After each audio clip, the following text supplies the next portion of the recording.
Sa gitna ng nationwide transport strike, matagumpay na naisakatuparan ng PNP Bicol ang libreng sakay sa rehiyon na nagdulot ng kasiyahan at kaginhawaan sa mga pasahero. Ang balitang hatid ni Police Corporal Doxy Charis Casasos. Isa na nitong Setyembre 18, taong kasalukuyan, ang programang libreng sakay ng Police Regional Office 5 sa pamumuno ni Police Brigadier General Nestor C. Babagay Jr., Regional Director sa iba't ibang bahagi ng rehiyon bilang tugon sa 3 araw na nationwide transfer strike.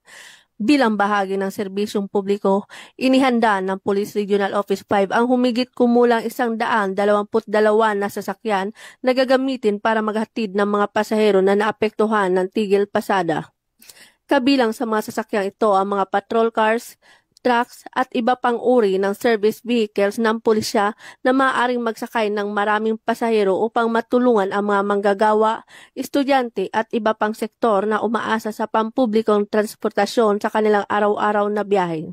Layunin ng inisyatibong ito na maibsan ang abala at pasanin ng publiko at matiyak na hindi maantala ang kanilang mahalagang lakad, lalo na ang mga estudyanteng may klase at mga manggagawang kailangang pumasok.